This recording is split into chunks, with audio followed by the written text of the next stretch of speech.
We're at the Springfield Golf Course for OAFT's semi-annual meeting. Today's theme is New Opportunities for Agriculture, and we have three wonderful stories. The first story is about ethanol plants. We used to think of ethanol plants as simply making ethanol. I look at them, and this story is going to show you that they're the anchor tenants for new industrial processes, creating new biochemicals, new kinds of food, and new and better and more efficient systems of producing ethanol. So we're going to see cookies, we're going to see what I'll call corn peanut butter, looks like, tastes like peanut butter, and on it will go. And it's all coming out of the plant, but we're also going to see tomatoes and cucumbers because the CO2 is going to make into the greenhouses. First of all, let me say that I am delighted to be here today to speak to the semi-annual meeting of the OAFT.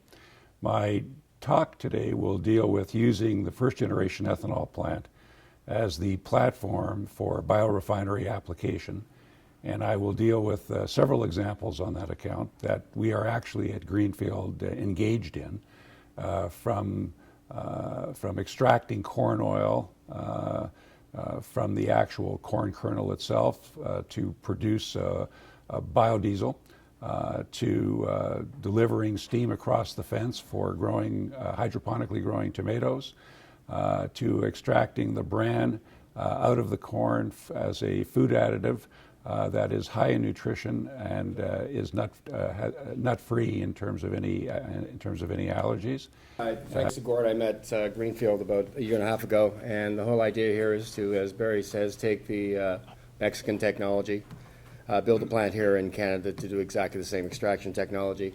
I come from the wheat germ business, so going into the corn germ business was actually very easy to do. The bread and cracker was actually based on the wheat germ that we were producing many years ago. The VitaGerm, as you will see on this table over there, these are some of the applications. There's a major snack program going out, the sweet seeds, being made in a gluten-free, allergen-free plant here in Toronto, ex-Nestle engineer actually. And you'll also notice that there's a corn germ butter over there. The corn germ, when you toast it, makes a phenomenal peanut butter replacer. It's non-allergenic in Canada. It has 2.5 times the fiber. It is chock full of magnesium, potassium, you name it, choline for the brain, phytosterols for reducing cholesterol. Second story is going to be about quinoa. Quinoa is a crop that originates from the mountainous areas of Bolivia. It's considered to be a superfood now because it's gluten for the gluten intolerant.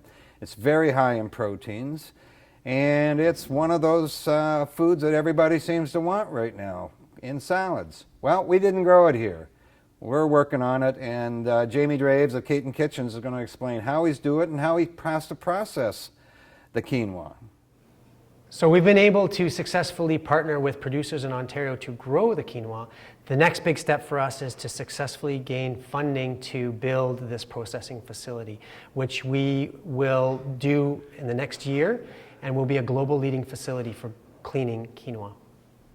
A forum like the Ontario Agri-Food Technology Semi-Annual Meeting is a great place to make connections and network, and that really has been at the core of our success to date, has been that connection to other individuals, gain their insights, collaborations. We've collaborated with over 40 businesses, organizations, universities, and that is a big part of our success, and that's allowed us to really expedite the process to bringing this new crop to Ontario.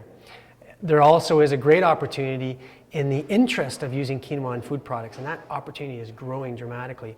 Not only here in Ontario, where you have several companies like GreenField that utilizes quinoa and would prefer to use a local variety of quinoa, but also export opportunities. Right now there's a company in India that really would like to purchase local Ontario quinoa because of the known quality that comes from our agricultural sector here in Ontario.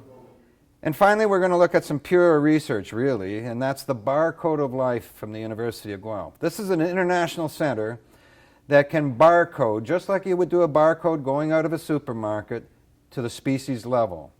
And they've been well renowned for identifying fake fish in the grocery stores and things like that.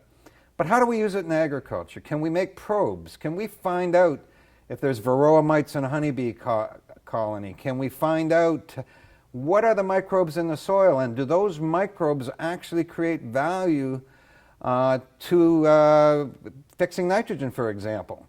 The barcode of life has huge potential. How do we properly use it? And since it's here in Guelph, how do we take advantage of it first? At Bio, as we call it, we barcode things. DNA barcoding, not the barcoding like you see on products at the grocery store, but a little segment of DNA, always at the same place in the genome that we extract, and we build libraries. Why is that cool? It's cool because now you can take an unknown organism and match it to the library, and you know what it is. That could be a seedling, that could be some pest that's on a plant, that's in a juvenile stage. It doesn't have to be mature. You don't need a taxonomist to identify it.